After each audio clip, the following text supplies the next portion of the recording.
Hello and welcome to You're Wrong About Musicals. I'm Esme. And I'm Nell. Today we are going to be talking about Bonnie and Clyde. Bonnie and Clyde. I'm excited.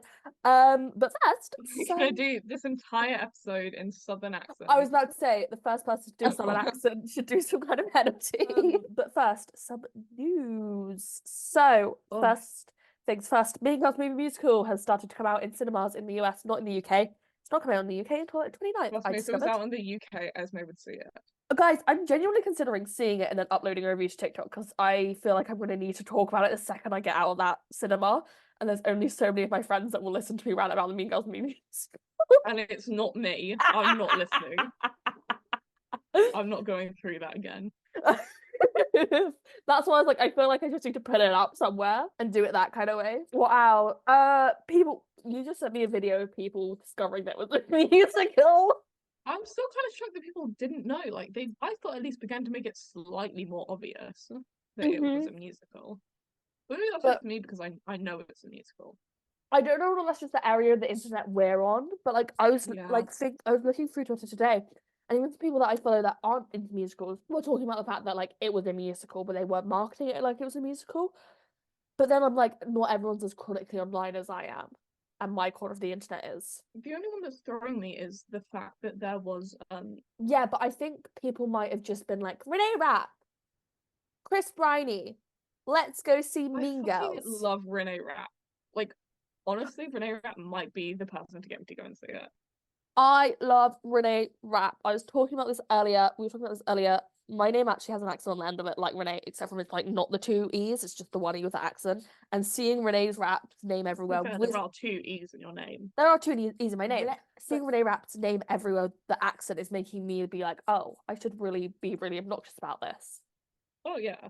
It's like it's my name. Also, her version of World Burn came out, and like objectively, it's very good. Yeah. Just the who wrote just the backing vocals sound off, which is really annoying because that's the whole reason why I was excited for the movie to exist. Anyway, Is it? so from one summer I turned pretty cast to the Oh my next. god. Guys, I have unfortunately watched most of the summer I turned pretty. It's my bad teen drama of last summer and the summer before that. I'm not watching the last episode, but I know what Taylor Swift songs are played, and I know what happens, and I don't want to know anyway. Lola Tung will be making her Broadway debut as Eurydice in Hadestown. Congrats to her. I am very excited about this. I listened to Hadestown after I heard the news, which I had not done since maybe 2019, like when the album I first don't. came out. God, yeah, I haven't listened to Hadestown in like years. Let's I try. I, I kind of want to go in blind See, when we that was see it what because I we're was seeing it going. this year. We're seeing it this year. That was what I was going to do. I was going to be like, I'm going to go in blind and just like experience it. And then I was trying to work out whether or not I thought her and Lola Tung and Jordan Fisher would play off of each other, right? Mm. And it was just annoying me so much trying to figure it out. So I was like, fuck it, I'm just gonna have to go listen to it. Yeah, I think the thing for me that always throws me off about Hadestown is it had like one cast. Well, not one cast. The two leads were the same for like Yeah. years. It's very hard for me to imagine anyone else in the role. I was like, I think it's fun getting all these new people in. I'm really enjoying it. I mean, it's made me go Yeah, listen to it, which is the intended effect. not Anyway, if me. I won't be anyone listening to it. her no won't be listening to it because she's not watched The Summer I Turned Pretty because she's normal. Well, I'm not sure normal is the right word, but I'm She not watching some of the I Turn Pretty. she didn't watch Pretty Little Liars at a very informative age, and so has a need to watch Right. a bad teen drama every 6 months. It's Onto theatre news. wild Sunset turn. Boulevard officially closed. I think technically it will have closed by the time our last episode was out. Yeah, But but for us recording, it is now it officially closed for us. officially closed. Another show that is nearing its closing is Gutenberg. And Please extend. one, come to the UK. Two, how are you still getting all of these people? It's just so good. I love like every single time a Gutenberg video comes up, and it's like the one Esme sent me today, and I saw today. Hathaway and Anna Winter. Yeah. What are they doing at Gutenberg? Hmm. I think it's incredible. I really liked. I was telling Esme, I was really sleep deprived. I like tried to be emotional. And then I saw the one where they had, I think it's the current Elder Cunningham and Elder Rice from Yeah. Book of Mormon come on stage. And I like nearly cried. I was like, oh my god, that's where they started. I saw the Carrie Butler one. I was like, oh my god, I love Carrie Butler. It's such a good Philippa show. Sue was there. Yeah, Um, Lin-Manuel Miranda. Lynn was there. Like you, my favorite one at the moment is the fact that they made it seem like Leah Michelle was gonna come, and then they did, and then Grant Gustin, who was the guy who sung "Smooth Criminal" in Glee with the cellos and Santana, and they had sexual tension despite the fact they were both gay. It's a normal day in Glee land. Yeah, they had him come on stage as the producer. Other movie musical news is The Color Purple is being very well received. I really want to see it. I just don't think I could handle it right now. I need to wait like a little bit. It's very. I've read the book and I want to go see it, but it's not out in the UK yet. Yeah, I think either I need to go with someone like Esme for emotional support, or I need to wait until it comes out on like streaming or TV and watch it where I have the ability to like pause it. I'd be down to see it like in the cinema, but I might actually reread it because I read it like 3 years ago.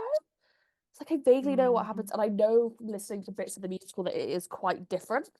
So I'm interested to see how that's made an adaptation back to the screen because there's already a Color Purple movie, but I think the ending would just absolutely make me bawl my eyes out. It's not even a sad ending. What else were we talking about? Oh, there's been a string of bad reviews recently.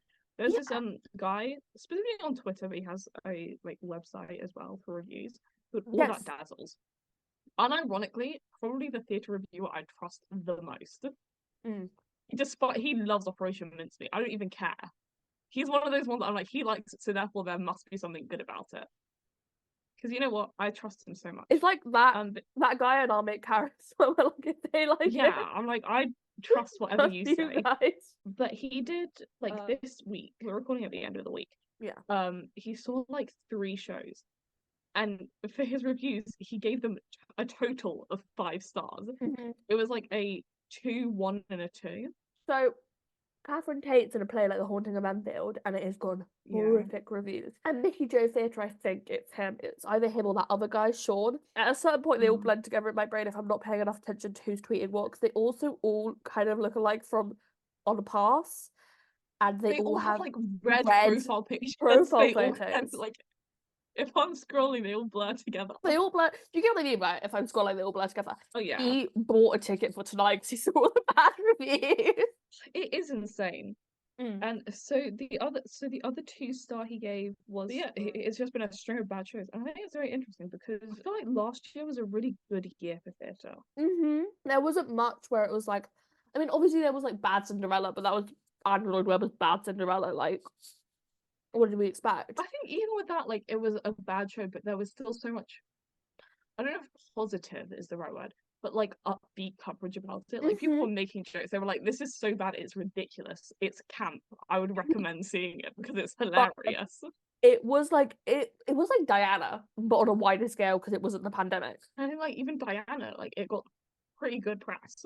If the Diana musical ever came in like a meaningful way, and I could buy a ticket for like 20 quid, I'd see it. Oh yeah. Just say I'd seen the Diana musical. And I feel like it's probably not right to say this year is really bad for theatre on one guy's 3 reviews from January. Like January is like a rough month. We've seen 2 really good shows. Not this year technically. We're counting them as this year. I think we will have good theatre this year. I know for a fact that I'll have at least like one like S tier show because I probably will see This again. I don't know. It just I feel like we ended like the end of 2023, whether that's like before New Year's or before Christmas for us as well. Yeah, it was like really high for like everyone. Like everyone was like, theatre is so good. Like look at all these great shows. We're so back, literally. Yeah, and now it seems weird. It's just like suddenly. I don't remember if there's been literally any other news. I think that's it because January is a slow month for theatre. Things are gonna start to pick up again either next month. Also, the Olivier One nominations come out literally next month. So they announced the presenters for What's on Stage. Oh yeah, it's the woman from her first name's Melanie LeBarry and Bonnie Langford. We probably should have done this last week, but as of actually today, I think 11th. What's on Stage Awards. Oh yeah, it's closed. Yeah. Vote against mincemeat, guys. I hope we all voted against mincemeat. If anyone who organizes it is listening, I never said that. Love you. I did promise I'd watch my mouth about these awards, but Pirates of Penzance is going to Broadway with Raheem Kiramili. Oh my god. Yeah. No, he's doing Addams Family in London this year. And then he's going back. I'm trying to figure out where my plate, but I've got where I normally put it, I've got a stack of research materials for this episode. Oh my god. Look at my book and then my program. Yeah, I was gonna say, like, Esme's sharing her screen, I can see how she has JSTOR tabs open. I'm like, surely not. They're from my essay. Oh, I'm gonna read everything. Alex Brightman is now in Spamalot with a bunch of other Beetlejuice cast members. And I know that the guy who played Adam, named Disappearing Marquis, I could literally go over there. No, not Rob McClure, because he had gone to do Doubtfire. I recall. He is playing the historian because Ethan Slater has gone to the Wicked set. I hate that I saw that news on Pop Base. Ariana Grande is doing an improv-inspired song. Okay, well, okay. Is it actually an improv-inspired song, or is it just called Yes Ann? It's just called Yes Ann, and we're all joking. Bonnie and Clyde time! Bonnie and Clyde. Bonnie and Clyde. So, Bonnie and Clyde is a musical with music by Frank Wildhorn, lyrics by Don Black, and a book by Ivan Manchal. It is based on the real-life outlaws of Bonnie and Clyde, who are some of the most famous and romanticized criminals in American histories. Like, their crime spree was very well documented. There is a quote from Ivan Mitchell basically saying, anyone who ever, like, they pointed a gun at or they ever came into contact with has written a book about their life, like, their experience with Bonnie and Clyde. I think I have my theory about why they're so remembered. Anyway, the most famous adaptation of their story is a 1997 movie starring Faye Dunaway and Warren Beatty. I have not watched it. Background on the writers of the musical, because it is kind of important to the reason why Bonnie and Clyde has the legacy it has. Ivan Manchal wrote the script wrote additional material for Chitty Chitty Bang Bang and a play called Cemetery Club. Don Black, this was one of the most startling discoveries of my week this week. He started out as a stand-up comedian and blames himself for the death of variety. He made his West End debut as a theatre lyricist and composer John Barry in a musical starring Michael Crawford. He has received. Oh my god! Yeah, he has love Michael Crawford. He has received 2 Tony Awards for Best Book and Lyrics of a Musical for his work in collaboration with Christopher Hampton in Sunset Boulevard. Oh my god. Which is his third collaboration with Andrew Lloyd Webber. They first joined forces to write a song cycle called Tell Me on a Sunday, which developed from a single stage show, Song and Dance. They reunited for Aspects of Love. Good lord. Interesting guy.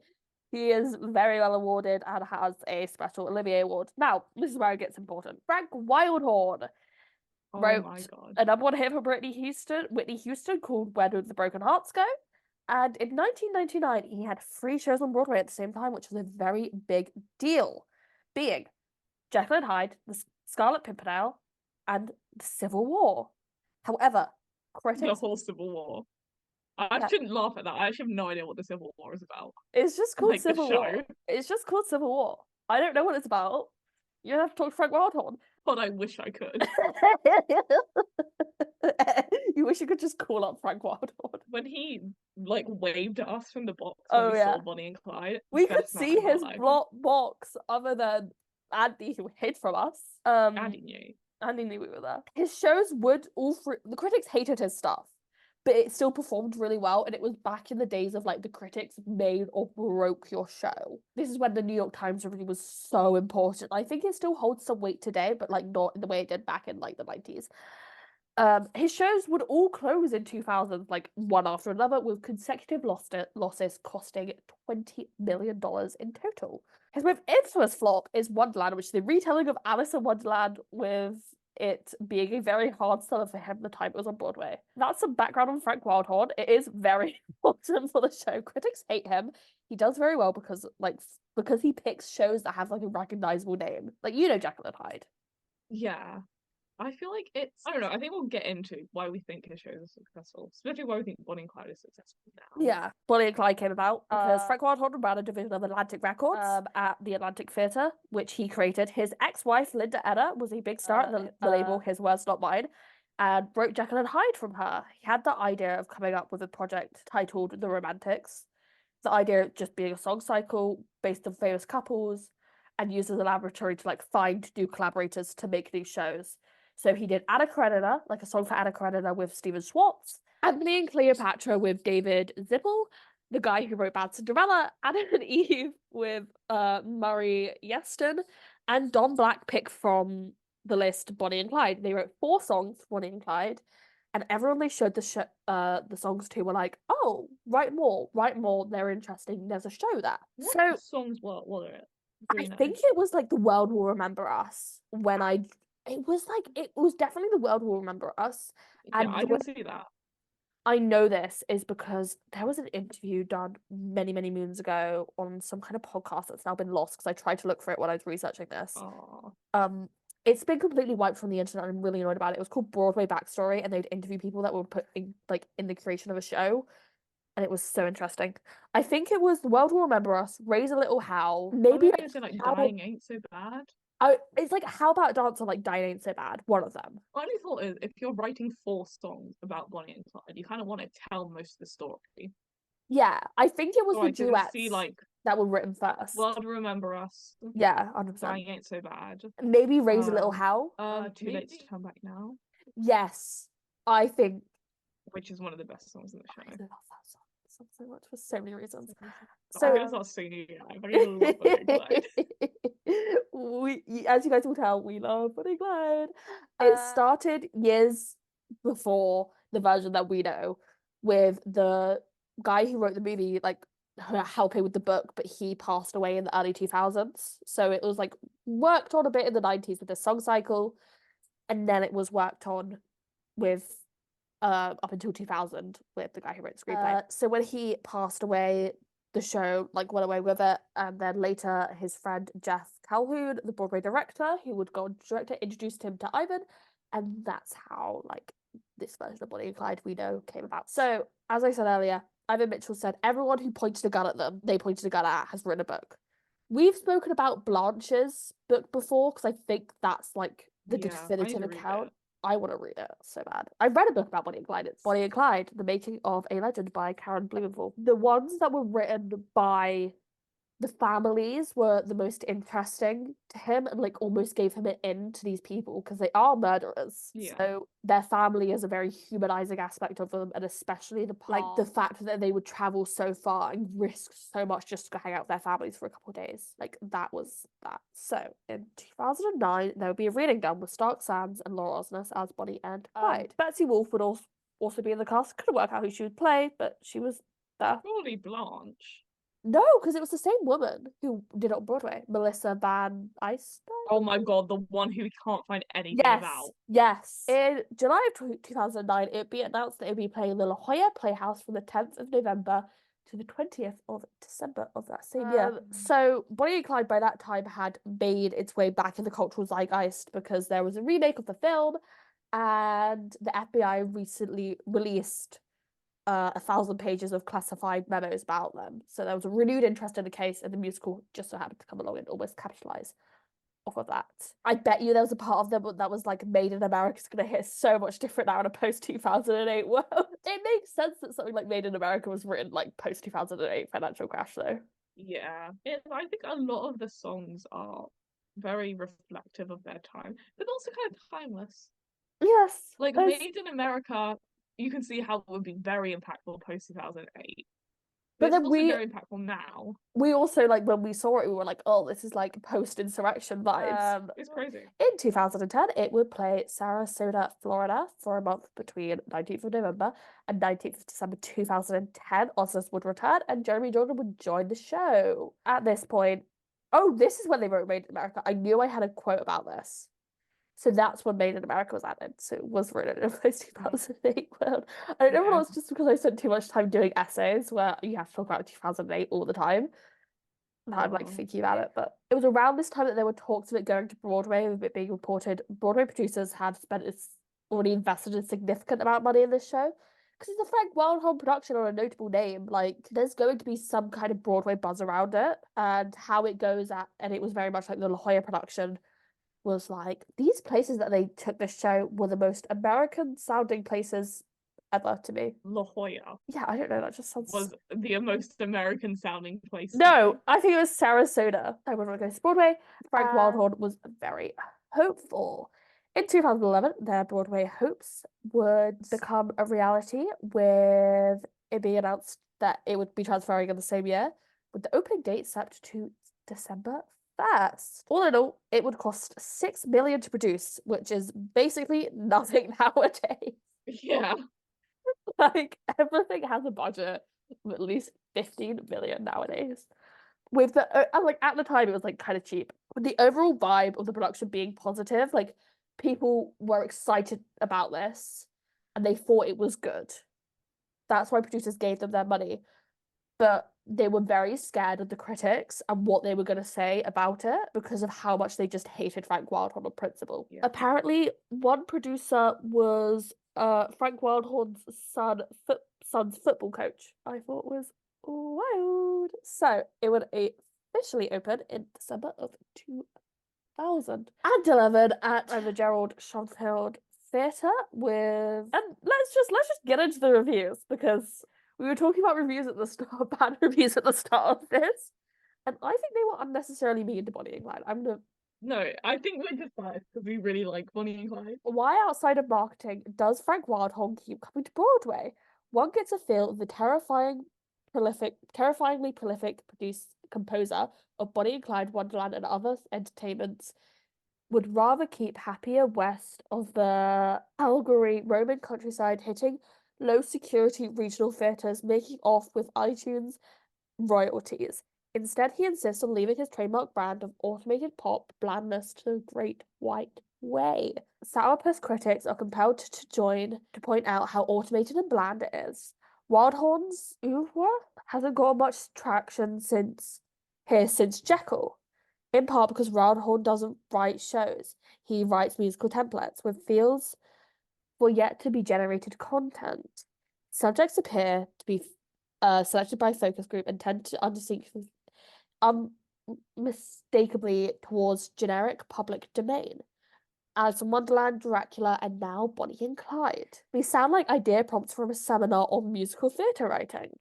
But for Wildhorn and these collaborators, these are final drafts. The only question is, can he shoot his way out? Not this time, I'm afraid. Bonnie and Clyde, the musical starring sporty young comers Laura Osnes and Jeremy Jordan, isn't a droopy bad as Wonderland and Dracula. It's no Jekyll and Hyde-esque guilty pleasure either. It's too self-serious to be any fun, too aptly stress to engage in high facilities, too slight and too major in ambition and execution to earn our shuffle. Bonnie and Clyde wants to be eminently consumable, soft-core Broadway with his damp shirtless grapplings and hunch couplings and floppy anger sex.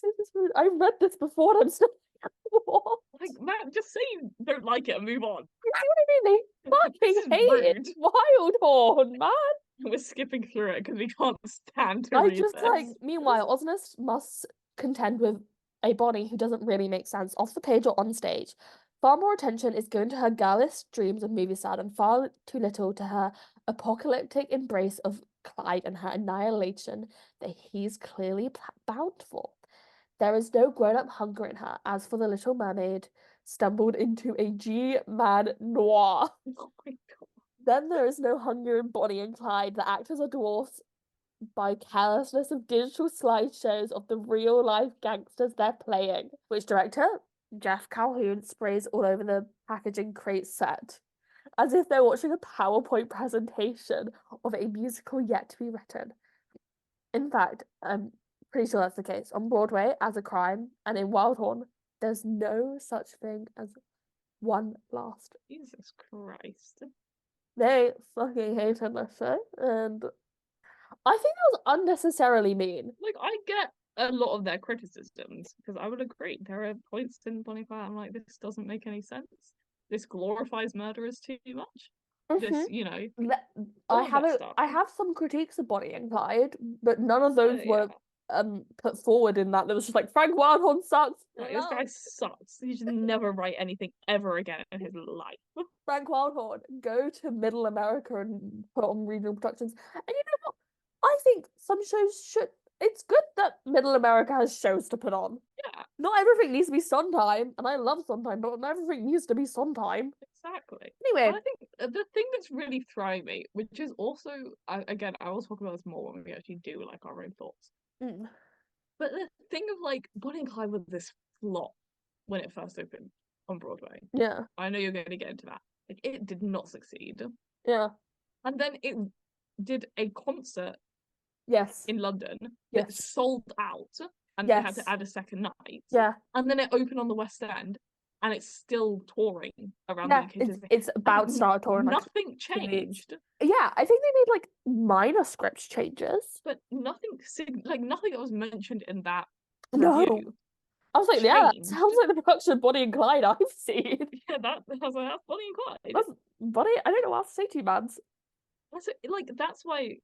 Like, I know there's definitely a part of us that's like, oh, we're gonna be like, we love Bonnie and Clyde.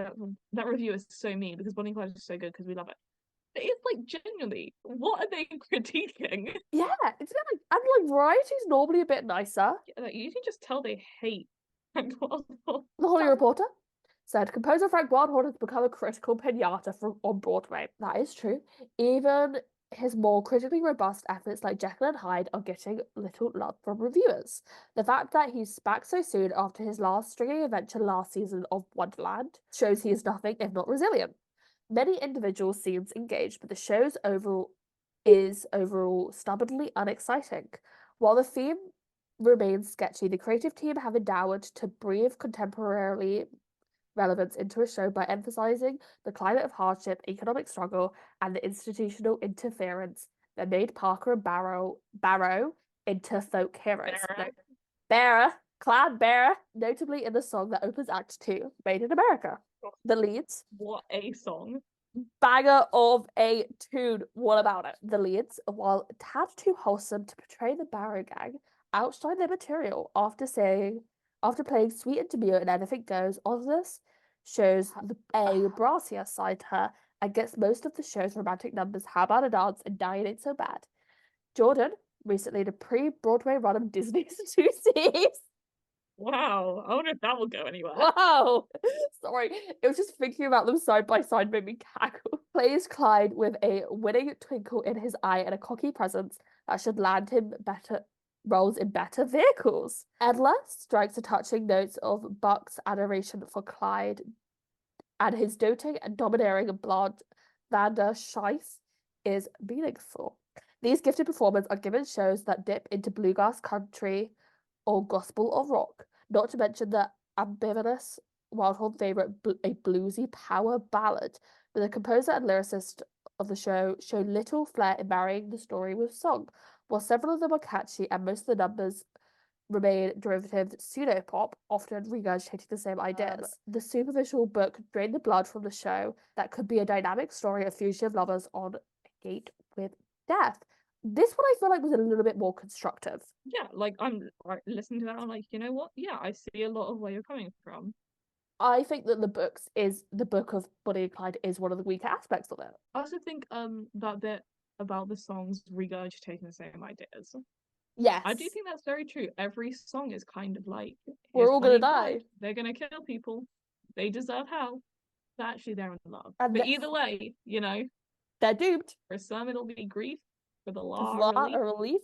But it's death. For Bonnie and Clyde. That's what a fun fact. That's Bonnie's actual poetry. Yeah.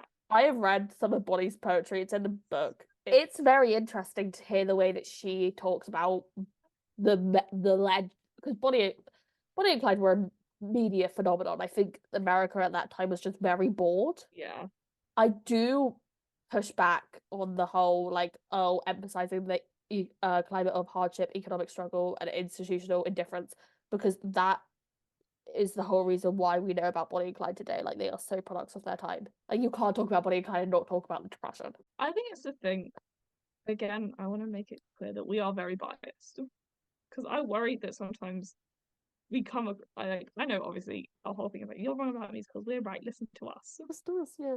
But I do feel like I don't want people to think that I'm like, this is the truth. This is what this musical is about and why it's good and why Yeah. this one is not good. If we like a musical, we're gonna be like, this musical goes hard. And we have different opinions sometimes. And like at the end of the day, like if someone has like a bad opinion or something, then I'm very happy to discuss it. Yeah. At a certain point, it is subjective. But anyways, Bonnie and Clyde is amazing. Fuck these reviewers. They're all wrong. These guys. Oh yeah, the New York Times just completely tore into it. So the New York Times, they stink up banks and leave a trail of dead bodies and drive real fast.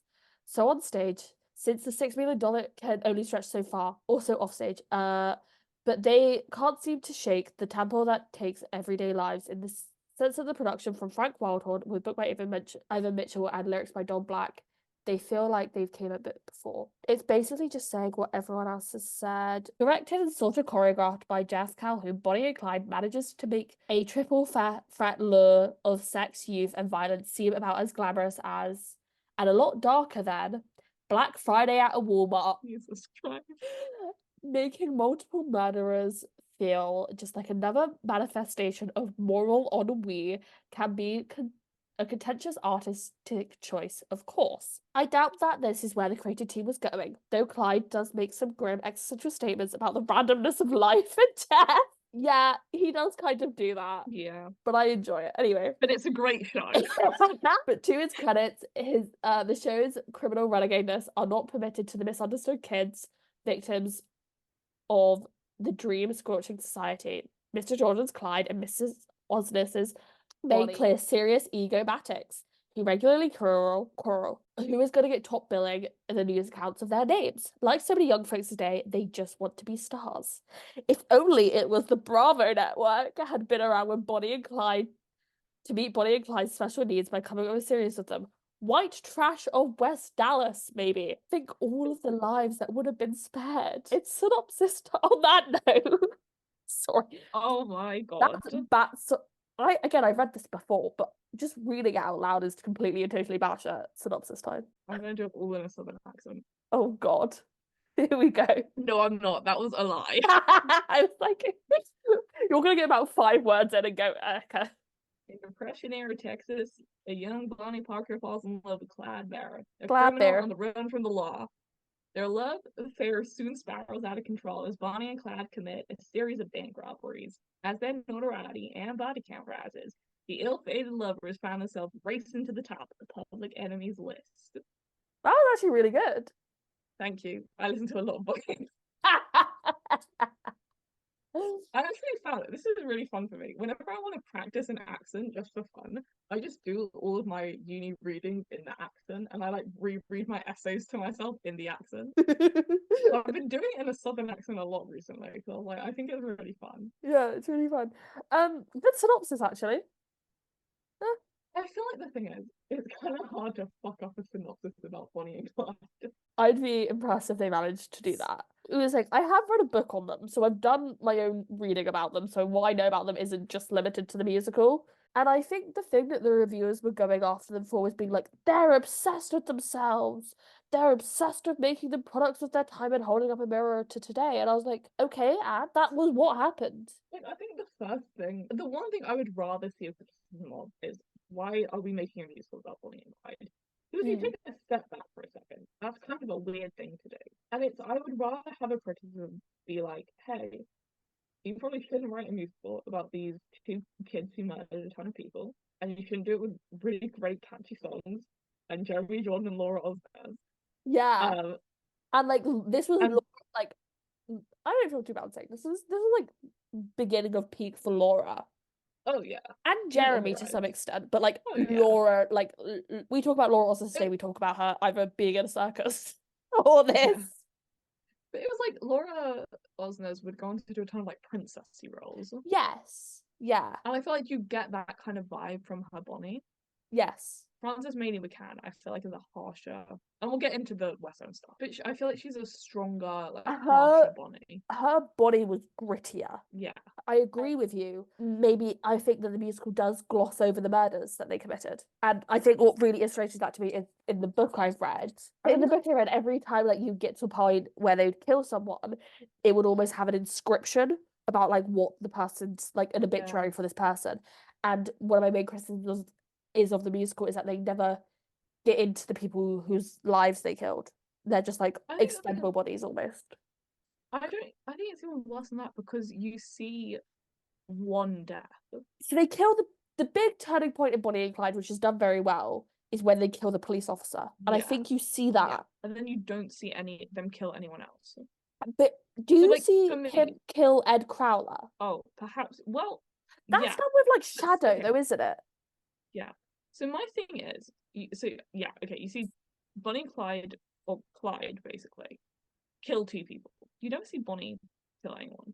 It's contentious about whether or not Bonnie actually like ever held a gun, even like in a hold-up situation. But I think the thing is, then in that sense, having her basically not even be on stage for any of the murders is sending a message about what you think happened. Then you get into the whole women's role kind of thing of like it. Yeah. The two times you see Clyde kill someone, the first time you're like, this is very justified, you know? Yes. Good for him. You're like, he was either going to, you're led to believe that he was either going to be killed in that situation. He had to kill someone. In the Ed Crowder one. Yeah, the Ed Crowder one, yeah. Yeah, the first one, you're very much like, you know, this is justified. The second time it's when he kills a police officer, and we're like, okay, I thought there were other ways to get out of this, and it is very much, you're a bit quick to pull that trigger. Yes. But again, you still feel like either he was going to get shot, and I think he does get shot. Clyde gets shot in the hold-up. No, he does get shot because he has to carry her. They both get shot, and then there's the bathtub scene where Bonnie pulls out the bullet. And Great scene. I don't know the script. Hold on. Yeah, Nell owns the script. I have the script. Yeah, great scene. And then Bonnie got shot in that hold up where Buck died. You know, when Buck dies, that hold up, and then Bonnie gets sent to prison.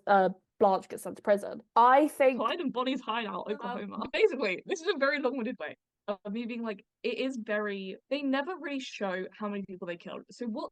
For me, I have not really read any proper books about Bonnie and Clyde. I know about them because my dad was really into that kind of stuff, and I've done like Wikipedia research. For me, having no real additional knowledge, the story that you get, there are these very poor kids who have no other way to sustain themselves because one of them's already been in prison and the other is a woman. Yeah. In the 1930s. Yes. So they turn to crime, locked up. One of them gets locked up. Showing the justice system is so incredibly unfair that he has to kill someone for escape. Well, not accidentally, but in the spur of the moment, kill someone. And then they get shot. And that's kind of the whole story of their crimes.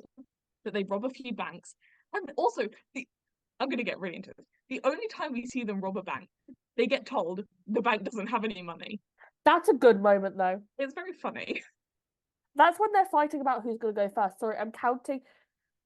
This book is insanely well laid out if like big history books intimidate you because they have like a key timeline at the back, and so I'm going through it and like picking out the amount of people that they did actually murder. What? Oh my god, I always forget that Blanche calls Buck Daddy.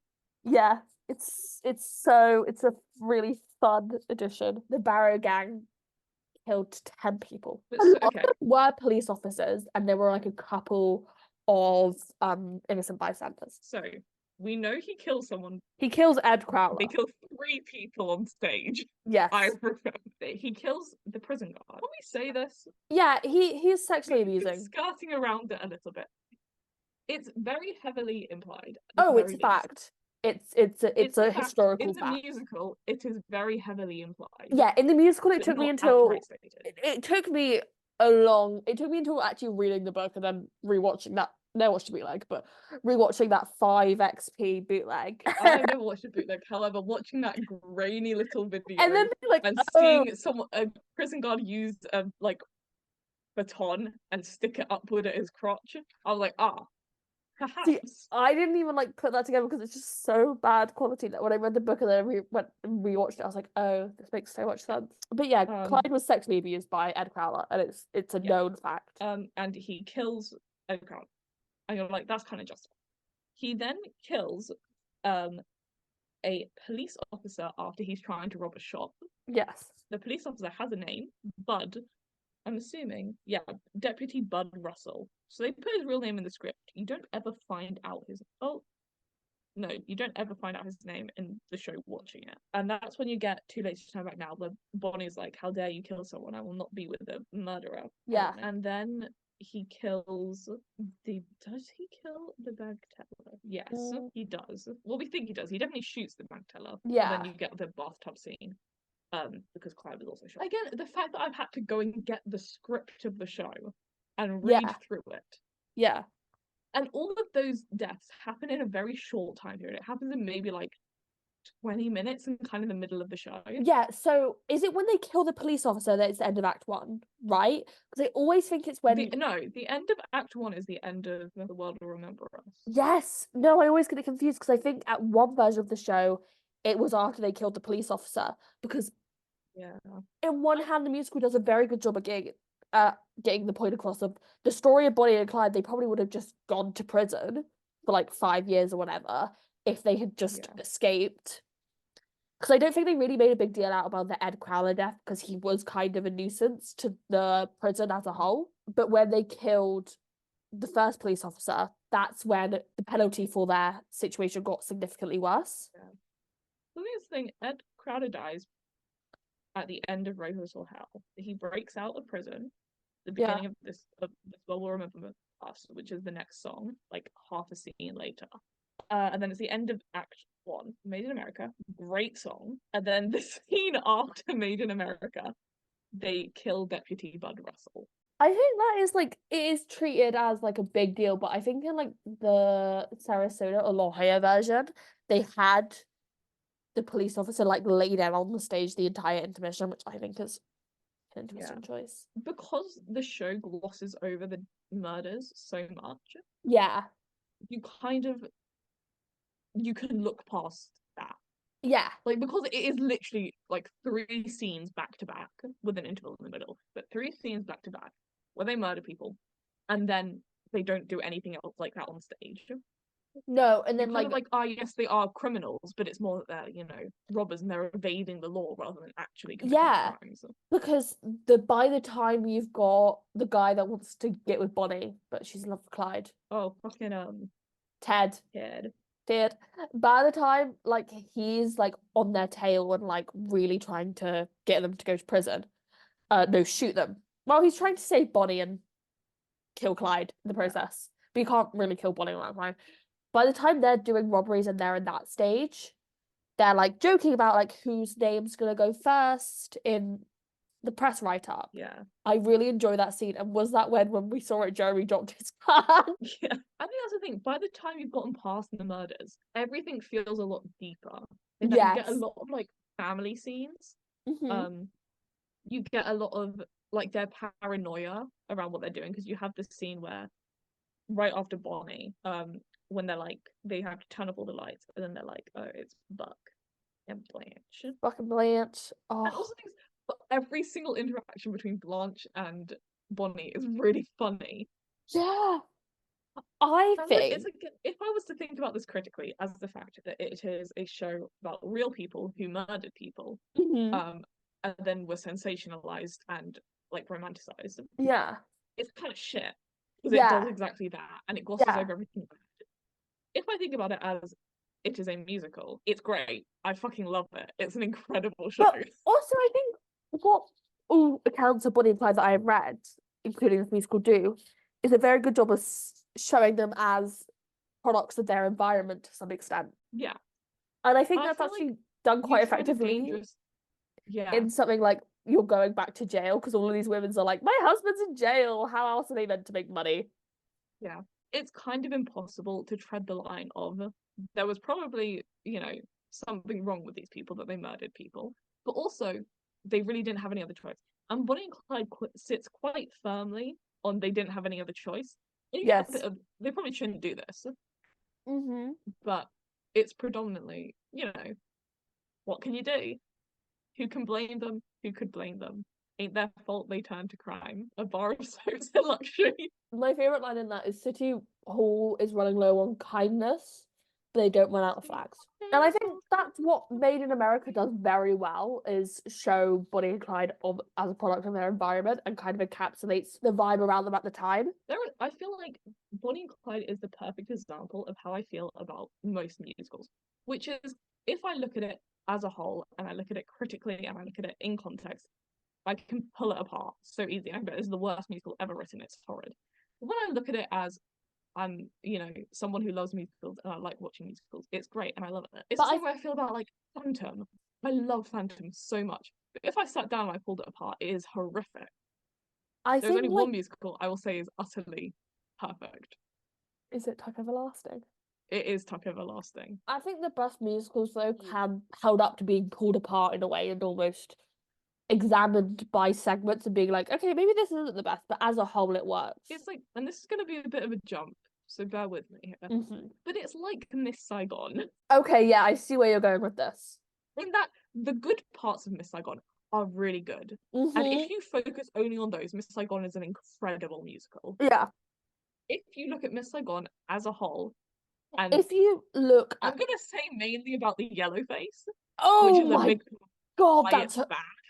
Oh, it's so horrific. That I'm also not gonna get too into Miss Saigon because I've seen it like once and done like maybe I've read one article on it, so I don't feel comfortable being like, here's what's good about Miss Saigon. I've watched it the pro-shoot a couple of times. It's very good pro-shoot. Miss Saigon's one of those things where it's like when I'm listening to it because I think the score is beautiful, I enjoy it. But when I think about it in the wider context, I don't think it should be performed today. I do enjoy the Sheffield production. I think if we're gonna do Miss Saigon in this day and age, do it like that. I think one of the things, this is what always annoys me because I'm chronically online. As you can't tell, me and Nell are chronically online. Yeah, but I always see people who are like defending their interests at the end of the episode. It's like, you're allowed to like something that is bad. And not even in like, you know what? I'll fucking say it. I love Voltron. Like the show Voltron is great to me. It is objectively a horrid show. It's like a really badly done show. Guys, I had to stop myself from talking about how much I love The Summer I Turned Pretty at the start of this episode. It's been really hard. Like there are shows where you're like, this is objectively bad, but I like it. And there are also things like Bonnie and Clyde, like Miss Saigon, like parts of Phantom. I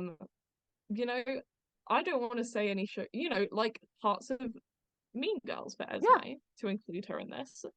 No, I feel similar. I think the way I feel about Miss Saigon is probably applicable to this because, as I said, like, love the music. Yeah, it's overall I really like all of those shows. Like I enjoy them. I think if you ask me, do you think this is a good or bad show? I would pretty much always say I think it's a good show. But if you ask me critically, like think, what do you not like about this show? What do you think could be done better? What do you think, shouldn't have been done? Yeah. I will always have something to say. And I'm allowed to be like, yeah, in parts this show is really bad. This show falls short. This show is, bad. I joke that sometimes I wish I couldn't critically engage with things because it'd make my life so much more easier. However, it's a more interesting way to experience the world, in my opinion. That's the thing. It was like we got a fucking comment on TikTok, and it was something like, why would seeing Andrew Lloyd Webber make the experience better? Yeah. When he's a Tory. I was like, he absolutely is. And objectively, Andrew Lloyd Webber is a horrific person. However, seeing Andrew Lloyd Webber in the flesh is hilarious. I am writing an essay on child poverty in the UK and its policy and its effects. We were quite close to solving it in the UK, and then Andrew Lloyd Webber stopped it. I'm not joking. That is genuinely not just him. Not just him. A bunch of his other Tory friends. So yeah, Andrew Lloyd Webber, horrific person. However, the entertainment value of him, he is Trisha Paytas to us. Oh yeah, I didn't really think Bonnie and Clyde was gonna be the episode, but we were like, you can be critical of musicals. I thought that was gonna genuinely thought that was gonna be Miss Saigon, but like honestly, I always remember whenever I'm like a fan of something, I remember what my English teacher said, which is really stupid, but my A-level English teacher, she was like, you should always be critical of things. Yeah. That doesn't always mean being a critic. Yes. 100%. like critiquing. Yeah. Like you can be critical of Bonnie and Clyde hmm and still say it is a really good show, which is what we're doing. Exactly. My I problem with Bonnie and Clyde in this day and age, mm, and being a fan of it, is I really don't like a lot of like true crime content. I hate true crime so much. Whoever it is on TikTok who is like, it's time for cookies and crime. I Oh hate that. my god. I think doing Bonnie and Clyde right now with the whole Gypsy Rose Blanchard thing going on is actually making me think about the two cases together, because we do have this deep fascination within our culture about crime and like the way it happens. Um, I Yeah. I I quickly want to read a quote from Bonnie's poetry. It's one of the stanzas just reads, "A newsboy once said his buddy, I wish Clyde would get jumped. In these awful hard times, we'd make a few dimes. If 5 or 6 cops would get jumped." That's like what they say in Newsies. Coincidentally, another Jeremy Jordan musical. But no, that's like that kind of basically is like, yeah, Bonnie and Clyde were almost the prototype for these true crime fascinations that we have nowadays. Yeah. And I I think with I wonder if the musical could have done more with that. I think with all of that out of the way, I'm making it very clear that we're not trying to defend the real people, Bonnie and Clyde. We just like the musical. The musical is fucking good. Oh my god. Holy The songs, shit. I genuinely, I bought the script because I enjoy reading it. Like some of the lines are a little shit, but overall, it's fucking hilarious. I love from when I think right from Guide Ain't So Bad to the end, it is truly amazing. It is heartbreaking. And Bonnie and Clyde does the really cool thing of telling you how it's going to end. You walk into that theatre, you know how the story of Bonnie and Clyde ends. I And like, if okay, you don't, you when know by the first we two saw moments. it the What first time? time, it was sometime in 2020, like no, 2021, 2021. late 2021, I think. No, Yeah. summer. Who knows? Summer It was at some point in 2021. 2021. I was scrolling on Instagram of all places, and I got this like Instagram ad, Yeah. which had like one like. I was like, Yeah. okay. Clearly this is fake. And the reason I looked at it instead of just scrolling across is because it had the Bonnie and Clyde musical logo on it. And I was Yeah. like, huh, Bonnie and Clyde. I love Bonnie and Clyde. And it said, I'm gonna get the actual screenshot It was that I like have because I want to. one night only, Drury Lane, Bonnie and Clyde, Jeremy Jordan, Laura Osnes. And I was like, this is a scam. Yeah. We've said Bonnie and Clyde to each other 49 times, by the way. I feel like it In should case be you're more. wondering. It should be more though. We've probably like misspelled it a few Oh, times. yeah, because there's definitely like caps locks versions of it where it's like Bonnie and Clyde. Again, Instagram ad. It says reuniting Broadway stars Laura Osnes, Jeremy Jordan, Bonnie and Clyde in concert. Tuesday, 18th of January 2022, 7:30 p.m. at Theatre Royal Drury Lane. It has actually 0 likes at the time I took this screenshot. Yeah. And I said, I'm going to scream. We weren't entirely sure if it's real. Yeah. I signed up for pre-sale because she was like, I may as well. I was like, it's on Angela Weber's website. I'm pretty sure this is legit. Pre-sale starts 10 a.m. Wednesday, the 28th of July, 2021. Esme says, oh, so the tickets have gone on sale. Should we get some? And I was like, yeah, if you buy them, I'll pay you back. You know, Yeah. like, yeah, I guess we'll go. I'll see what the And it vibe says- is. 10:15 says, okay, I'm in the queue to get them. They already sold out. Yeah. And then like So- I'm like, fuck, so bad for me. It was, and then she was like, I'll try again on Friday during the general sale. Yeah. And then like a couple of hours later they announced that they were adding the 17th. And they were like, okay, pre-sale the next day. And I treated it like it was a military operation. Yeah. Took it so seriously. But that's how we got tickets to Bonnie and Clyde. And then she calls me the next day. In a shocking turn of events, the exact same time, not the next day, but the day of the sale, at 10:10, to tell me that she got tickets. We got tickets. And so that was it. That was how we got tickets. That's how we got tickets. So like, this is incredible. We're going to see Jeremy Jordan and Laura Osnes. Laura Osnes then refused to get vaccinated. We'll get into that. So she wasn't allowed in the country. And we saw Frances McDormand, and she was incredible. And to the point, they sang You Love Who You Love. and it haunted us. We Oh could not my stop thinking God. about it. And I mean, we're gonna talk more about this when we get into like the actual like Julian Yeah. performances. But it was a weird performance from start to finish for many, many, many reasons. So the lights would come Yeah. on and off every so often after all the big numbers. And the lights came up after You Love Who My You Love. fire alarm was about to go off. And we looked at each other and went, I've got goosebumps. I don't think the recording of it does it justice. It is an incredible song. I love that song The so much. harmonies. I think so. Also, the concert we went to was filmed. Yeah. And they said they were going to release it. We also might be in it. We were constantly in front of those cameras. We were Like, every just time we turned around, they were there. But the longer and so longer we they were doing leave it. it, the less and less I look like that. Yeah. So you know what? If it comes out and we are in it, I'm fully willing to post the pictures of in it because we don't look like that anymore. We don't look like We both look really different. that. The thing I was going to say though about the whole lead up and the reason I was talking about that was because of the way they did the opening. Because it was a concert, so it wasn't a proper performance. Oh yeah. So they didn't have like a proper set. So instead of, Of course, I've never seen a bootleg. Guys, However, it's shit. Let's just say it. Yeah. See, the thing is, I think we said this about something else, or maybe about this. I've never seen a bootleg in my life. However, even if I had seen the Bonnie and Clyde bootleg, it wouldn't fucking matter because you can't see anything. You literally cannot see anything. It may or may not have taken me 3 watches to realize they were putting projections onto the back screen. Yeah, I just thought the would look like that. Yeah, I thought it was lighting, just lighting design. Although I can't hate the channel that it's on because it may or may not be the same channel that My Favorite Next Normal Bootleg's on. Yeah. Shout out Camille P. So the way it may or may not have worked in the Broadway production was, I didn't read you just this prologue, but I won't. Is you would hear gunshots, and then you would hear the song "How About a Dance," the instrumental play, on a busted car radio. They say. Then lights up, you would see through a haze of smoke and dust, a grade 4 deluxe sedan appears. Sedan, not sedan. Very British. Sedan. It's riddled with bullet holes, windows shattered, blood dripping down the open passenger door. Clyde Barrow and Bonnie Parker are dead in the front seat. He sits behind the wheel with blood covering his face and her lifeless head on his shoulder. Out from the tragic tableau appears young Bonnie, aged 10, in a fashionable dark blue dress. You see them dead. Spoilers. Yeah. At the ending, they get into the car in that position, and you hear them drive off. You don't hear the gunshot, so it's like cyclical.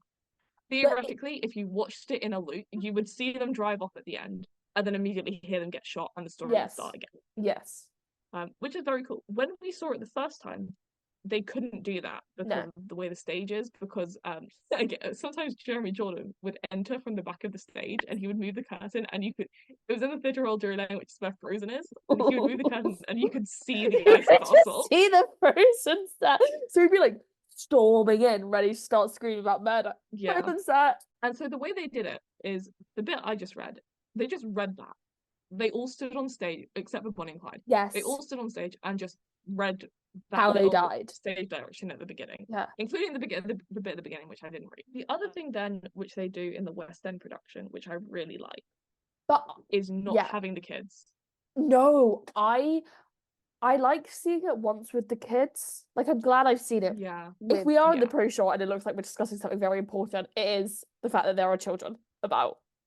Yeah. The thing I do miss about them cutting all the kids is the bits that you get. For example, again, when they kill Deputy Bud Russell, you get young Clyde come on. Yes. Bang, bang, you're dead. That bit. And you also get young Bonnie at points. Specifically, like reading poetry. It's right at the end you get young Bonnie again. Yeah, because that's when Bonnie's like really writing her poetry. You also get a bit. I might be misremembering because again, I never watched it bootleg. No, if I did, I remember very little of it because you can't see shit. You can't see shit, and also I watched it when I didn't watch a lot of bootlegs. So I want to correct what I've said previously. They kill 4 people on stage. That's still like less than half than they actually killed. It's just the fact that I have to look through so much to find it that I think all my criticisms. But basically, Clyde has a little monologue right before he shoots Sheriff Schmidt. I remember this because he addresses young Clyde, who is on stage. I do like his little bit though. It all comes which again, part of that is very good. The bit where he starts questioning life is a bit out of left wing. I get what that review meant about like Clyde's societal ennui. But like the first part of that is really good, I think. I think if we're talking about like how they portray the character, like the real people, I liked the portrayal of Blanche. She's arguably one of the most complex characters on that stage, and she is really given room to be quite complex. Oh, I also really liked the bit right at the end, right before it's going to take 15, 16 hours from here to West Dallas, right before they get killed. In the original script, they have young Bonnie and young Clyde come on and do picture show again, or reprise of it. So I think they did that in when we saw it. Let me check. But I do think like parts of it are really good, especially the ending. Someday they'll go down together. They'll bury them. Yeah, picture show reprise was after God's Arms Are Always Open reprise. Also a banger of a tune. I also, to be honest, I don't know if really like is the right phrase, but I think them having the last bit of dialogue, because the last bit of the show is a bit of a song. Bonnie sings. She sings a bit of picture show, because then obviously the beginning of the show is the picture show playing instrumental. Yeah. But the last bit, they have speaking when they're joking about what rhymes with Bonnie. Yes. I don't know. I think it's a very sad show, but I think it's very well done in most aspects. Yes, the show is very good at building momentum once they're on the run. Yeah. Both times I've seen it, I've almost been like glued to it, like having to know what happens next, even though I've seen the 2XP bootleg. Yeah. Even though I know this how the story of Bonnie and Clyde ends. They tell you at the end. They don't beat around the bush that this show's a tragedy. I think the only what I don't remember if reviews actually stated it, but I know a lot of people say the beginning drags and the beginning's a bit long. Yeah. And I feel like the problem with it is, again, that kind of everyone knows at least the very basic story of Bonnie and Clyde. Yes. Yeah. And so the fact that they don't even go on the run and start killing people until the second act. Yes. You have all of Act 1, which is just the backstory, which most people don't know, so it's like kind of boring. It's not even like for me, it's very interesting because I think it's a beautiful like first act. I really like the first act. But also you kind of need it to almost make an audience buy in to them. Because if you were to have them start killing people too early, you'd be like, these people are horrific. Why should I be sad by the time we get to the part where they're about to get in their car to go back to Dallas? But again, that then does link to that review that was like, oh, the songs are kind of all saying the same thing or not saying anything. Yeah. Basically, all of the first act is Bonnie and Clyde being like, we're just normal kids, you know? We're just, we're on hard times. Yeah. We have no other choice. This really sucks. Surely we can do something. There has to be some way for us to get out of our situation, and Bonnie views that as being a movie star. Yeah, and so it's like all the picture show. When you hear Bonnie being like, "Oh, I want to be so famous," slays. Is that so hard? You kind of know how they're gonna get both of their wants. Like both of them are gonna be famous. You know how they're gonna be famous. What they're gonna get. So I feel like that's the problem. Is that because you know what's gonna happen, all the songs are just saying the same thing. Yes, I like the songs, but I get exactly what you mean, what they mean. The fact that they did include the fact that Bonnie died in her wedding ring. Bonnie is married, because it would be such an easy part of the story to just gloss over. But I think at one point, like how a lot of it isn't explicitly stated. What you have to infer from it. I like how they don't shy out. The musical is quite honest about how how horrible at points these people were. Yeah, like Clyde is outright abusive at times. Oh yeah, Clyde hits Bonnie a couple of times, at least once. I think just his whole attitude in Too Late to Turn Back Now. Yes. Very mean. And I think that's why almost having Blanche there also really how it works, because Bonnie and Blanche are so completely different, but yet they find this commonality. You love who you love. You love who you love. And they're two songs which are really close together, actually. That's What You Call a Dream. And then Dying Ain't So Bad. Are kind of saying the same thing. Yeah. I get what the thing is, but there's never a point in the show where Bonnie and Blanche are in agreement. Yes. There's never a point where it's like, oh, actually, we're not so different. Let's be friends. It is always, Yes. they hate each other. They hate each other. Yeah. And I think, that's good female representation. And the musical never is like, oh, you should root for Bonnie because she is the main character. It's like, Yeah. Blanche lost everything in this. I also hate to say it. Blanche has funnier lines. Blanche is hilarious, man. Oh my god, I'm gonna get my scripts back up. The bit when she's like, and that's not a judgment, that's an observation.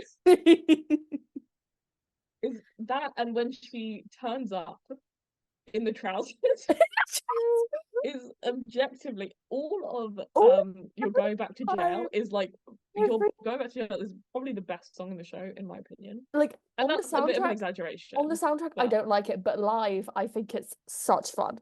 They do Blanche really easily, really well, because it would be so easy to be like, oh, here's this woman, she's God-fearing and she's wanting to send her husband back to jail and turn in Clyde, turn in Bonnie, but instead they're like, no, Blanche just wants this quiet life.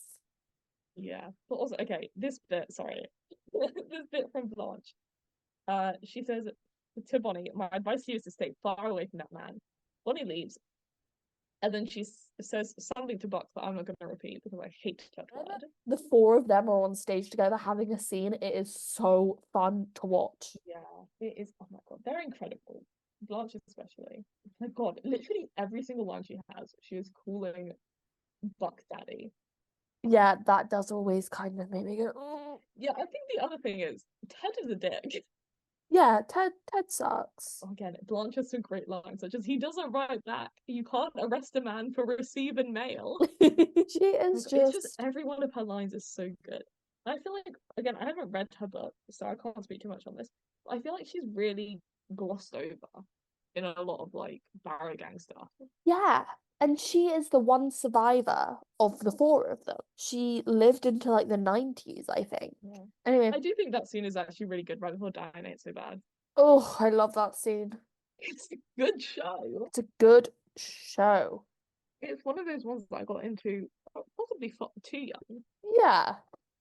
But I love it nonetheless. Yeah, I think that those are my thoughts on Bonnie and Clyde. I don't think it was entirely coherent what we were saying. No. But often But it's it is not really good. what we're Yeah. not coherent what we're saying. Anywho, Moving on. all of that being said, on the 16th of December, it would announce its closure for the 30th of October. Not 30th of December, sorry, after playing 60 performances. However, grosses, I looked at the grosses, right? They weren't horrific. They're kind of like what Harmony and How to Dance in Ohio had been doing. I actually really want to see Harmony. Do you? I have no idea what it's about, but I saw a video. I've seen a ton of videos of Julie Benko doing it, and I saw a video of Sierra Bigues showing off her costumes, and I was like, I really want to see this show. I want to see it because it sounds interesting. However, it's basically what those two shows have been doing for a while, and it's stayed open longer. I wonder if producers were just like, oh, it's another Frank Wildhorn flop. Let's just close it early. However, there would be a cast recording released on the 21st of April 2012. And thank God that cast recording came out. That cast recording has gotten me through my darkest days. And it also is like incredible. It is one of those situations where a cast recording is the whole reason why the show came to the West End in some respects. Like no one, it would be basically a lost piece of media without that cast recording. Well, no, but you know what I mean. You can make out a few scenes. And with Tony Awards, it would be a nomination for Best Score. So critics hate Frank Wildhorn, but yet they give him a Tony nom. I think he deserved it. He did Before deserve I say it. that, who else was this year? Oh, it was weird. Was it 2012? 2012 Tony Award nominations. They were strange. I spent a solid 10 minutes looking at them when I was putting this together. So, I've already looked at this apparently. Yeah, because same year as Newsies. Newsies won. Oh, that would explain it. Yeah. So Laura Shocking. Osnes. Laura Osnes was also Actually, nominated. once won Best Musical. Yeah, and it wasn't nominated for Best Score. Yeah. That was what was really interesting. What won Best Score? Newsies. Newsies, Best. yeah. Crazy that Jeremy Jordan was nominated for Newsies, but not for. I think that it Bonnie was Clyde. kind of a nomination for both. Whereas like it's a bit ridiculous to nominate you for both. But when Aaron Tveit is nominated as the only man, that's What? allowed. Okay, there's also a worldwide pandemic happening. Yeah, it was 2012. The world was meant to end that year. Y2K. They could have nominated him. Okay. It literally did not win a single thing, did it? No, well, it was only nominated for 2. And then I was thinking about it, I was like, is there anything else that I'm like really passionate about it giving a nomination for? I feel like I would have liked it to have featured actor and actress. Yes. Yeah, But that would have been nice, but I get why it I was think I hate to say it did not deserve Best Book. It deserved to not get a nomination. Yeah, I think score is the best place for it to be, like that I wise. could see scenic design. The car's pretty cool. Also, what's funny about this series is Spider-Man also got 2. I could see best direction too. Yeah, again, can't never watched the bootleg. Not that I'd be able to tell. That is okay.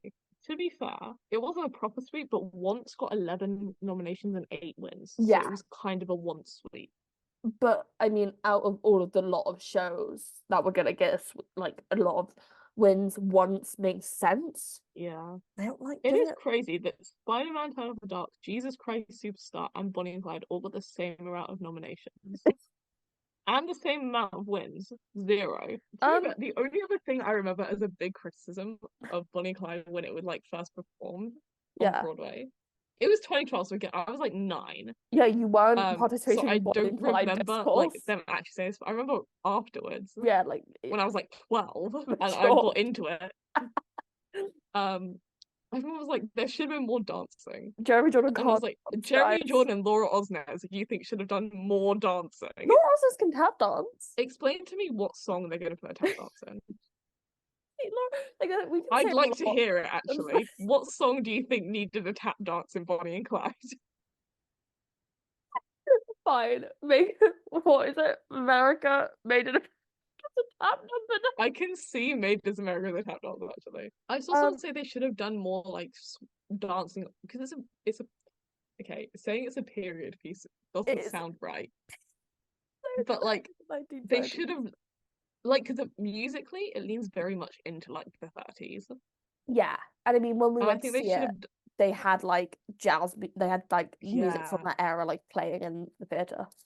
And I think they should have lent into that more with the dancing. They kind of did when we saw it on the West End, not the concert, the West End one. They did Made in America had some dancing. They did some dancing. That kind of lent into like I want to say like swing kind of jazz style. Swing, jazz, yeah. But this just lends to the rumor that Jeremy will not dance. Yeah, it's not a rumor that he won't, it's a rumor that he can't. And it's true. Also that I couldn't find any like source of this, but the fact that people have a conspiracy that Disney shut down Bonnie and Clyde. Do I believe it? No. Does it make me think Bonnie and Clyde was that big of a competitor? No, does it make me laugh to think about? Yeah. But it was. You know what Disney's Newsies did shut down? Puck Everlasting. It's fun to think about though. The fact that Disney was sat around going, "Oh, this Bonnie and Clyde musical's a real pain in my ass." That's why Once won so much because it was overlooked because they thought Bonnie and Clyde was such a big competitor. That they were like, we have to put all of our focus into this. We've got to get Jeremy back. We've got to get Jeremy. There was such like in all of the press that I was reading about it, even like before it came to Broadway, there was such like a thought of like, oh, Jeremy will just do Bonnie and Clyde for like 2 months, then he'll go over to Newsies. Yeah, which is what happened. But if it kept running, who would you have liked to see replace them? Jeremy and Laura. Yes. Fuck it, Sutton Foster. They both left at the same time. Sutton Foster, Aaron Tveit. Let's do Sweeney Todd in here. Ooh. Actually, I think Aaron Tveit. Who else was nominated? Unironically, Jessie Mueller as Bonnie. I could see. Yeah, Norm Lewis was nominated. Put Norm Lewis as Clyde. Norm Lewis as our boy Clyde. I fucking love Norm Lewis so much. But within the period of like it ending on Broadway in like 2021, it was seen as like an underrated show, despite the fact that everyone kind of knew it. Yeah, it was one of those shows where anyone who was casually into musicals would have no idea what it was. Yes. But the second you told someone who would listen to like 3 other musicals, they'd be like, "Oh yeah, Bonnie and Clyde." Yeah, Money and Clyde with Jeremy Jordan and Laura Osnes. That was the way it was like talked about. Because I think, as I was saying earlier, like Laura was reaching her peak, and I don't feel bad for saying that, and Jeremy was starting his, you know? Yeah. And so it kind of came at the perfect time to retroactively be star vehicles for them. But it was very much like, oh my God, justice for Bonnie and Clyde. Like they did that show so dirty. I didn't. Like it's really not that bad, guys. It's not as bad as the reviews made it out to be. But anyway, it's done in schools. I think her name's like Eli, you know, the jar girl on TikTok. She shared about a batshit Bonnie and Clyde school performance she did, where there was a tap number, I Oh think. no, I do remember that. You sent it to me. You just reminded me. The dance break. I think she played Bonnie. The dance number of Raise a Little Hell. I do remember that. I want to talk to her about the production so bad. I want photos. I need to see it. I need bootleg, please. Mind of a high school drama teacher needs to be studied. It's so good. I love them so much. So that was that. It's incredible. I love that so much.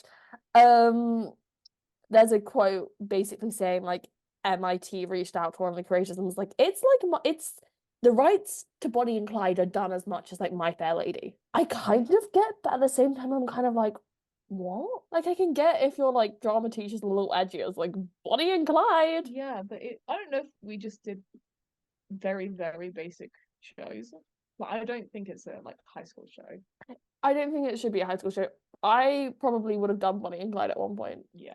It would go on to have international productions in Japan, Korea, Germany, Czechoslovakia, Belgium, Sweden, just to name a few. Few would be replica productions, and then there would be some non-replica productions, with there being an immersive production in Brazil. I want to go to an immersive production of Bonnie and Clyde. An all-female theatre troupe would do a staging of it in Japan. According to Jeremy Jordan, I've since fact-checked him, there would be a concert in a tiny 100-seat theatre in 2016, I believe, with some people returning, some people not. He mentioned it in the program because he was like, yeah, it's going to be weird performing Bonnie and Clyde to a sold-out audience because we've never done that. I was like, Jeremy, that's kind of depressing, man.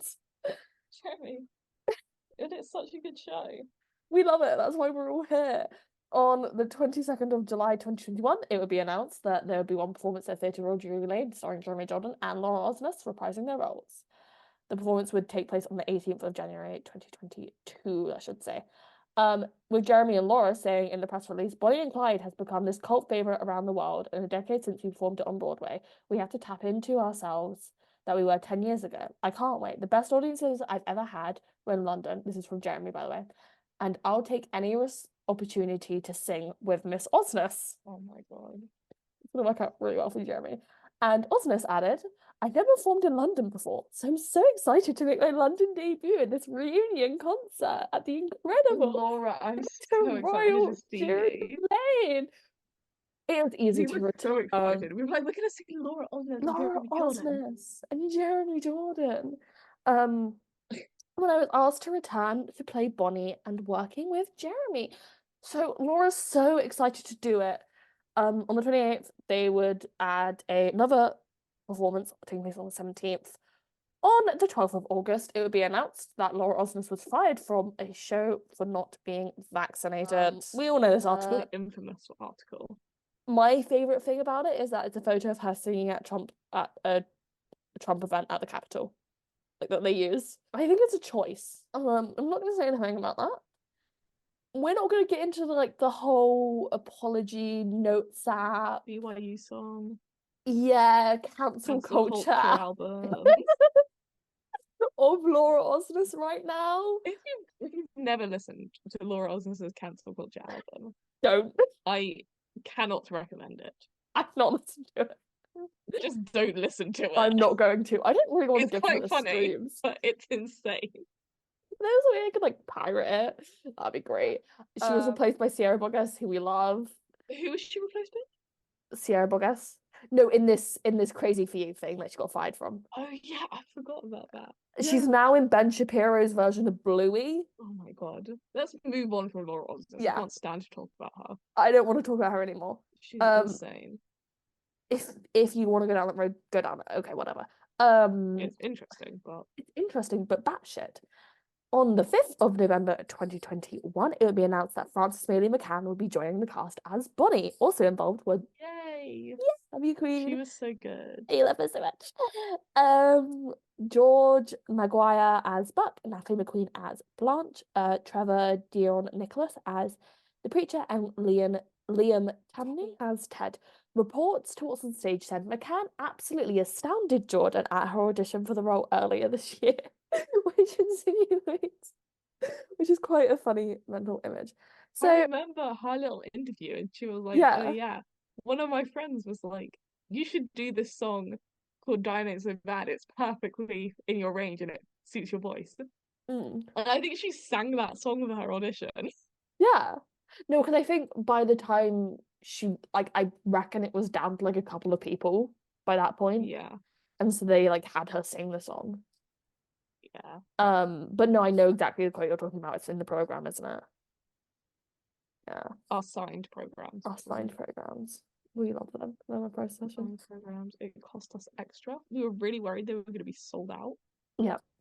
They were. And again, because this was like January 2022, it was still like COVID. Yeah. And it was also Jeremy Jordan, so we knew we weren't gonna be able to stage door. No. So we were like, let's splurge and get the signed programs. They were only like £3 more though. They were like £6 more, and each of them was Oh, worth yeah. like Jeremy Jordan's signature is worth approximately £3. Yes. Depending on how much you class me the McCann signature as being worth. I would class them as equal now after Yeah. seeing the performance. Oh yeah. Actually, no. I saw Frances Mailey McCann in Heathers that summer and thought she was great in that. So on the 14th of January, because it was a concert, we didn't know how much staging it was going to be. Oh yeah. Because they released rehearsal photos, we were zooming in on them and figuring out what set pieces there were. We were like, that's a set. That's a bed and a chest of drawers. We were like, that's gonna be this scene. Based on our limited knowledge. On the same day, it would be announced that it would be filmed with distribution plans, either for streaming, cinematic release, or alternative yet to be revealed. But we will be in it. You might not be able to see us, but we're We'll be in there. that film. We're there somewhere. Just know if it ever sees the light of day, because I think there's a chance that this never sees the light of day. No, it has to. There was so much filming going on. Yeah, none of it wasn't that they were. By the way, it wasn't just that they were filming the show. They filmed the audience. Yeah, they filmed the outside. They filmed us walking in. They filmed us walking up the stairs. They filmed us at the bar. Not like us specifically. Actually, a lot of it was us. A lot of it, because here's the thing: we got there ridiculously early to try and get the signed programs. Yeah, it didn't help. We were outside, and then we were just chatting, and I like looked to my side and I said, "Esme, don't make it obvious." But they're setting up the camera right behind us. Big ass camera right behind you. Yeah, and they were filming us. They were filming us. Like, wow. And then we got in and we bought our programs and we walked up the stairs and straight into a camera. Again, we look nothing like that now, so yeah. So I'm fine with saying that we're in it. We're in it. I could tell, genuinely, we could release what we look like today. Yeah. And I could tell you exactly what I was wearing when we got filmed. Yeah. And you would look at it and say, that is not you. No. Who the hell is that? Who is that person? Yeah, I got my hair blonde in 2021. Like December 2020. I remember my hair appointment had been cancelled because my dad got COVID, and I was really annoyed because I'd have bad roots of Bonnie and Clyde. So basically, on the back of our programs, it says Bonnie and Clyde will return at the bottom. Yeah. Big news when we saw that on the tube home. It wasn't even on the tube, it was walking away. Yeah. From the theatre and we saw it. It was great because we were like, cool, we know something. That's just not us. Yeah, that's what I mean of like compare that to the photo of us outside of Drury Lane for. Shall I do it? Shall I send them to you back to back? Oh god, I don't remember. I'll see what we look like. Sure, because I think we looked great on Love Never Dies. Oh yeah. Well, we're getting really distracted. We had to because Andy was gonna be. Oh yeah, on the off chance that he was there. The off chance that he was there. Like 2 days after we saw it, so like a day after the final performance. So we were going around for 2 days being like, guys, Bonnie and Clyde's gonna come to the West End. We know because on the back of our programs, It says it's going it to. says it's going to. And everyone was like, you guys sound clinically insane. Take a fucking chill pill. So on the 19th, it would announce its plans to play on the West End. So performance starting on the 9th of April 2022 at the Art Theatre, which is where Six is first West End home was. It would be a limited run. Oh, you found them. Oh my god, we look so different. Anyways, Besides the fact, so yeah, it would go to the Arts Theatre, which is a tiny, tiny theatre, with one of the creators saying, a tremendous love for the show now. It's fantastic to have a West End run. The only thing British love more than Americans on stage is Americans behaving badly on stage. amen. I think that kind of speaks to our acceptance of like Wildhorn added. It is the show has built such a wonderful cult following, especially with the younger audiences. I'm excited to see Bonnie and Clyde find its audience here in London.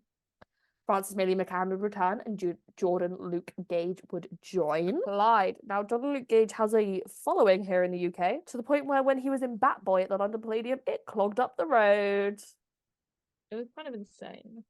Yeah, guys, leave the mans alone. Go home. He was in Anne Juliet and Heathers, so he was just like catnip to the TikTok girlies. Like He's really good. He was amazing. Let's be clear, he's an incredible But you know what I mean when I say that. Like if he was ever Christian in Moulin Rouge, there would be parties in the street for some reason. I'm trying not to be a Moulin Rouge hater, guys. Yeah.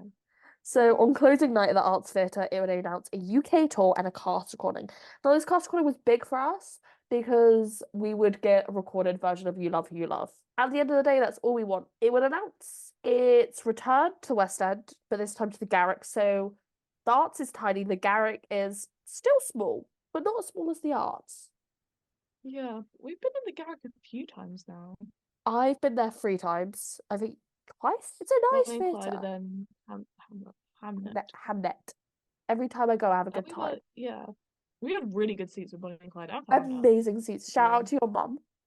Shout out to my mum who bought me the tickets. With McCann and Gage reprising their roles, it would be nominated for 4 Watson Stage Awards, with it winning one of them Best Musical. Now, when a musical wins the What's on Stage Best Musical Award, they can then put Best Musical Winner on all of their advertisements and confuse the hell out of tourists. And I have to respect it. Like, is it fully ethical? No. Do I respect it? Yeah. The cast recording would, after a year, they announced it, and then it came out a year later. It would come out on the 28th of July, 2023, randomly. Yeah, I remember I texted Esme that it was out. Let me find the text. You're gonna find the text. Because I was on TikTok. We were waiting for something else to come out. Oh my god, I remember what it was. It was the week where the Gatsby casting had just come out. I was making pasta when I found out about the Gatsby casting. And then like a couple of days later, I think the Friday, because cast recordings come out, albums just come out on Friday, I was making pasta.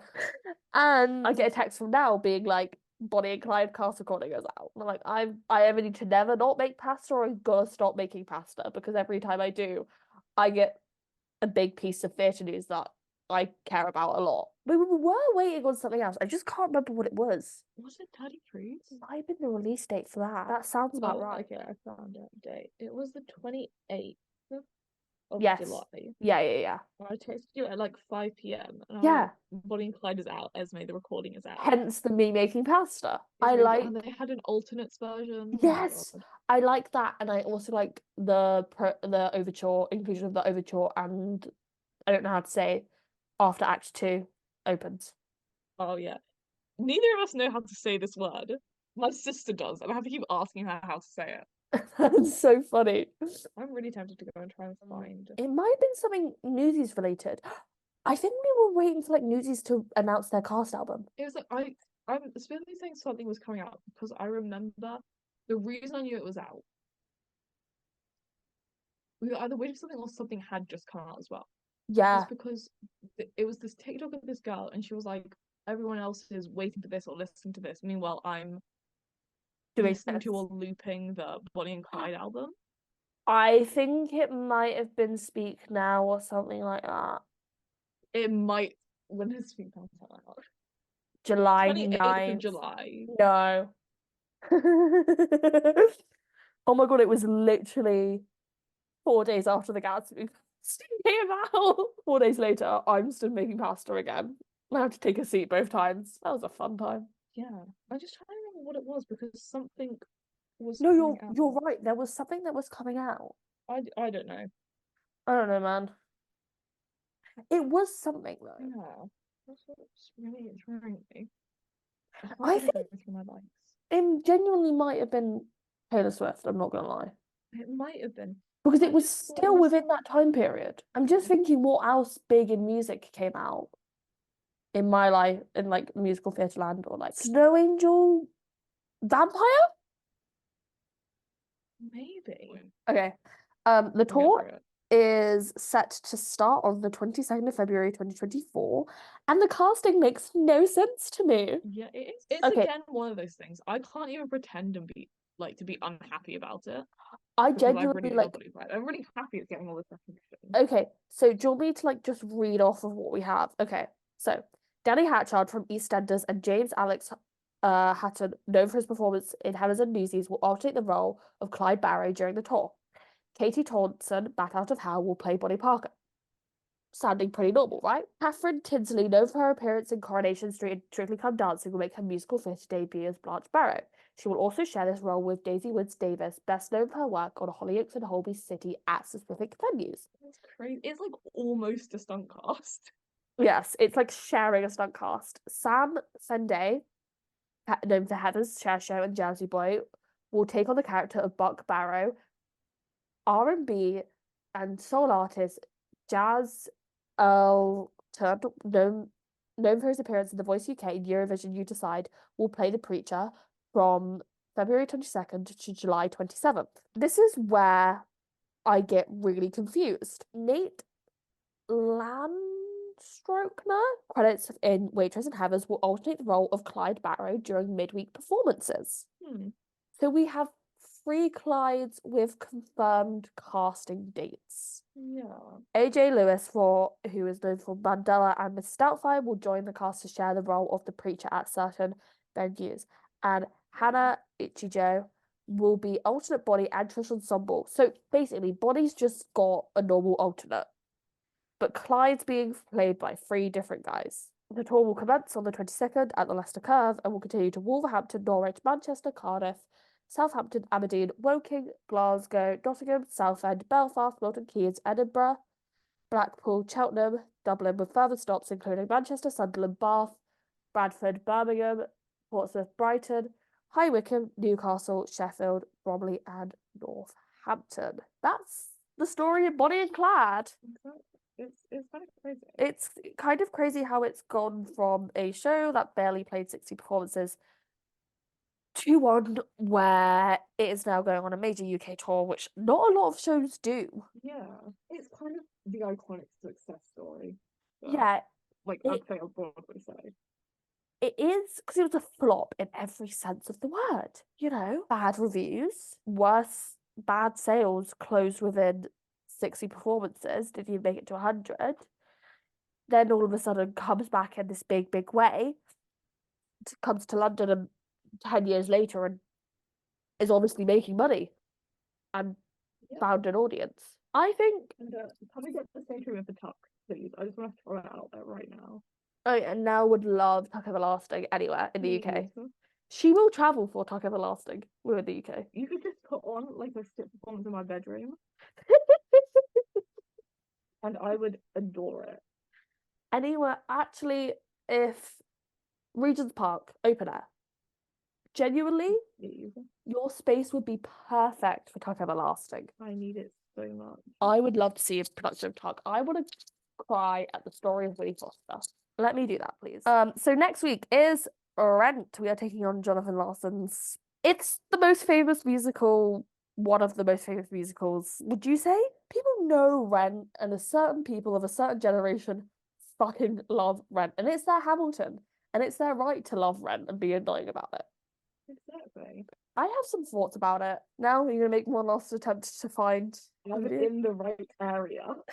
Don't forget to follow us on social medias. Yeah, we're on Instagram, TikTok, Twitter. I'm trying to update that Twitter more often.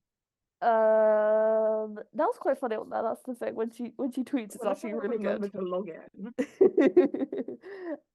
YouTube. I finally got all of our stuff up on there. If you want to listen over there, give us a rating. It's fun when people comment on stuff. I like explaining to people why seeing Android Webber in the flesh is absolutely the greatest thing to ever happen to me. And Lola Tongue goes into Hades Town. Send me your bootlegs, even though I would never watch them. Just slip them my way. Or emails out there if you guys want to shower us about something like how we're wrong about Operation Mincemeat or I don't know, anything we say. Yeah, I'm in the right area, I promise. It's a lot of Barbie. Oh, I meant to ask you. What do you think about that fuck ass thing at the Golden Globes? Fucking AM. I hate that man. Like the Taylor Swift joke just wasn't a funny joke, so I didn't actually care. But the Barbie one, Yeah. and you know when America Ferrera was like, pe people say Barbie is like basic feminism, but it still got banned. Yeah. That's basically like what you were saying all summer. And Okay. I think I've gone too far and I'm not gonna find it now, so I don't think I even liked it, which is insane. that's insane. The videos are lost Maybe thing. it got deleted. Oh no. Yeah, it might have got deleted actually. Oh, I don't know if we mentioned this yet. There's a Smash workshop happening. Oh yeah. Um, please put cameras. Cameras. I need it. A live feed. The goings on at Smash the musical, which it annoys me to this day that they're not just making Bombshell the musical.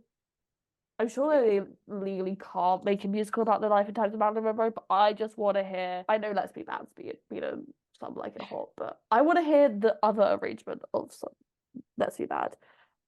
Also, there's a rumor that the plot is absolutely batshit. Like, and the Smash is the batshit thing to begin with. I love it. I think anyone should ever watch it? No. Yeah. I've never It's, watched it, but don't. I should. No, you shouldn't. I feel like I need to. It's like how I've never watched Glee, but I think I should. No, no one should watch Glee. But also, I'm never going to. Don't watch Glee. That's the right response. It links to this because I feel like you'd like when they're But I stood in. enjoy both of them. No, you'd like when they're like the specific moments, like when they're stood in Times Square and you can just see all the like posters Yeah. and like all of the references and all of like the random Broadway people that just appear. That's what's fun. The guy that's meant to be the Jonathan Larson character, just gonna say it, him singing the goodbye song and then getting hit by a truck is Christ. a choice. Ivy performing Let's Be Bad, which is about Marilyn's addictions, or high on drugs, is a choice. The entire character of Alice, again, choice. Love Smash. Love Jeremy Jordan Anyway, in it. See you guys next that time was Bonnie and for Clyde. Next week, Rent. Rent. I'm excited to talk about Rent, Maybe. actually. We're saying that now. It might not be. But I think it should be. We need to I think do it should be. I think Rent would actually be good. I was just a bit like, bye. Bye.